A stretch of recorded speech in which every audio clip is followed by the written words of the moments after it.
Good evening. Tonight, we go after the story of an extraordinary personality. He is Salvador Dali, the great surrealist painter who sees the world through surrealist eyes.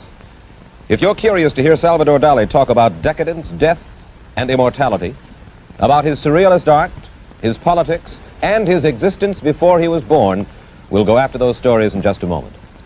My name is Mike Wallace. The cigarette is Parliament. The new high-filtration filter, Parliament,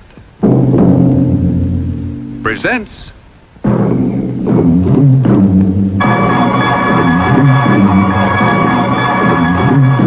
Mike Wallace Interview. We'll talk with Salvador Dali in just a moment. I think you'll welcome the change to recessed smoking because now Parliament with the recessed filter is best. The new hi-fi Parliament. And here's why. First, Parliament is best because only Parliament can give you over 30,000 traps. No other popular cigarette delivers less nicotine and tar. Second, unlike ordinary filters, Parliament's filter is recessed, set deep down inside here, so that trapped nicotine and tar can't get on your lips. And third, because it's recessed, there's no bitter taste of trapped nicotine and tar to spoil Parliament's pure tobacco flavor. It's a clean, satisfying smoke. And remember, Parliament is continuously tested and reported by the United States Testing Company, one of the world's leading independent testing laboratories. Over 30,000 traps, exclusive recessed filter, flavor pure protection. Yes, smoke the best. Hi-Fi Parliament, now at popular price. And now to our story. Salvador Dali is a self-confessed genius with an ingenious flair for publicity. An internationally renowned modern artist, he's also designed fur-lined bathtubs, he's lectured with his head enclosed in a diving helmet, and he claims that at the basis of his ideas are, as he puts it, cauliflowers and rhinoceros horns. He paints like this. Here you see perhaps his most famous work. It's called Persistence of Memory. In contrast to this dreamlike picture, here is Dali's surrealistic commentary on the horrors of war. It's called The Face of War. And now an example of Dali's latest phase, the crucifixion, showing his current preoccupation with religious subjects.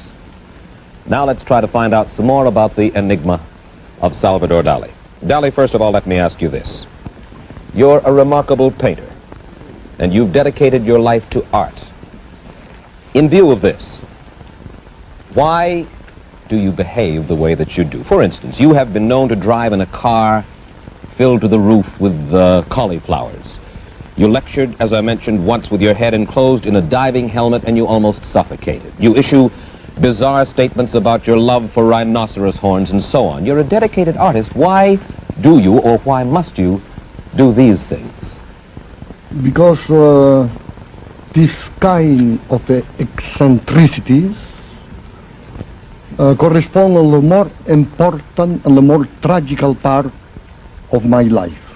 The more important and the more tragical part? I don't understand. The more philosophical. What is philosophical about driving in a car full of cauliflowers or lecturing inside because a diving discovered make one tremendous speech, almost pseudoscientific, in the Sorbonne in Paris, about my discovering of the logarithmic curve of cauliflowers. The what?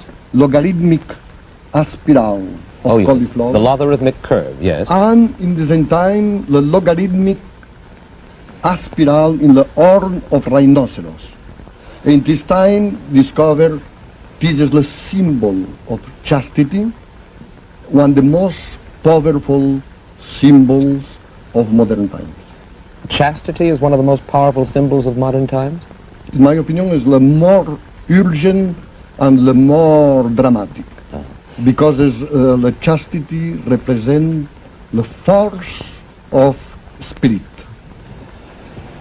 And lecturing... This is the reason that the priest is chaste in any religion, you know. Because avec the promiscuity, the people make love, is no more spiritual strength, no more spiritual force. Yes.